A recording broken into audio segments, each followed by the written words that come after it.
எல்லோருக்கும் வணக்கம். நாம் இன்றைக்கி வீடியோவில் பார்க்குறது நாம் செஞ்சுட்டு வந்த வேலையை ஒவ்வொரு போர்வெல்லில் வேலை செஞ்சுட்டு வந்ததையும் பார்க்குறேங்க. இது ஒரு கன்னியாகுமரி அன்றைக்கி வேலைக்கு போகணுன்னு சொல்லியிருந்தாங்களோ, அங்கே போய் அந்த போர்வெல்லில் வேலை செஞ்ச கேமரா விட்டு பார்த்ததை தான் பார்க்குறீங்க. போர்வெல்லில் நிறையா பிரச்சனைகள் வருது. ஒவ்வொரு போர்வெல்லில் ஒவ்வொரு மாதிரி பிரச்சனை வருதுங்க. நம்ம வீடியோஸில் எல்லாத்துலேயுமே சொல்லிட்டு வந்திருக்கிறோம். போர்வெல் இருக்கிறவங்க என்னென்னு தெரிஞ்சுக்கணும் அப்படிங்கிறத. இந்த போர்வெல்லில் பாருங்கள், கேசிங் பைப்பு லேசாக போடுறதுனால எவ்வளோ பெரிய செலவு வச்சுட்ருக்குது அப்படின்னு. போர் ஓட்டி கேசிங் பைப் இறக்கி அப்புறம் மோட்ரு சப்மர்சிபிள் மோட்டரில் காசு கொடுத்து வாங்கிட்டு வந்து பைப்பு கேபிளெல்லாம் வாங்கிட்டு வந்து மோட்டரை இறக்குறோம்.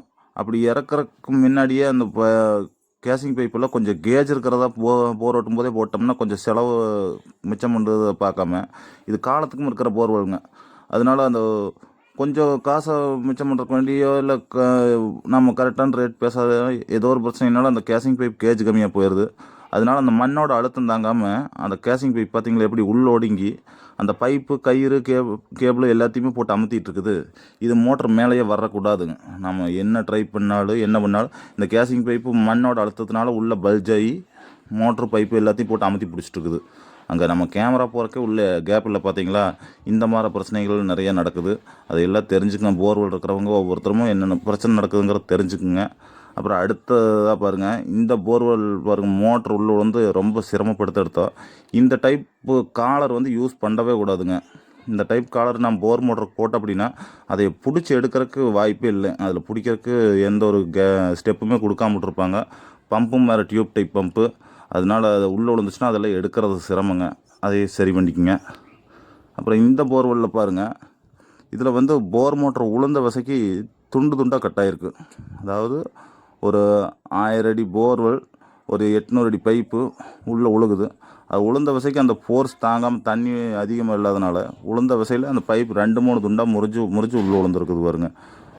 இந்த ஸ்ட்ரெயிட்டாக நிற்கிறது ஒரு பைப்புங்க. அப்புறம் அந்த கீழே 2 பைப்பு கப்ளிங் மட்டும் தெரியும் பார்த்தீங்களா. இந்த மாதிரி உளுந்த ஃபோர்ஸுக்கு துண்டாக முறிஞ்சு விழுகுது. இந்த மாதிரி பிரச்சனைகள்லாம் நடக்குது. அப்புறம் இந்த போர்வெல்லில் பாருங்கள், மரத்து வேர் வந்து ஃபுல்லாக இறங்கி மோட்டர் மேலே வரக்கெல்லாம் பிடிச்சிக்குது.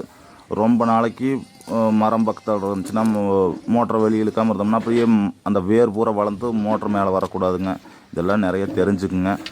அப்புறம் இந்த போர்வெல்லில் பாருங்கள், போர் மோட்ரு இறக்குனதுக்கப்புறம் கல் உள்ளே உளுந்து அந்த போர் மோட்ரு பைப்பு கேபிள் எல்லாத்தையுமே போட்டு அமுத்தி பிடிச்சிட்ருக்குது.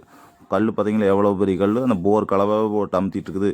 இதையெல்லாம் எடுக்கவே முடியாதுங்க. இந்த மாதிரி கல் விழுந்துருச்சுன்னா இதெல்லாம் ரொம்ப ரொம்ப செலவாக எடுக்கிறது. அப்படின்னா புது போர் ஓட்டுற காசே செலவாகி போயிடும். அதனால் முடிஞ்ச வரைக்கும் போர்வெல்லில் ஒரு டைம் கேமரா விட்டு பார்த்துட்டு மோட்டர் இறக்குங்க.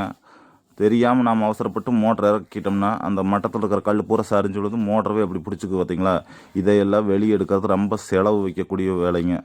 ஒரு டைம் கேமரா விட்டு பார்த்துட்டு அதை சரி பண்ணிட்டு மோட்டர் இறக்கிட்டோம்னா இந்த மாதிரி பிரச்சனைகளெல்லாம் தவிர்த்துக்கலாம்.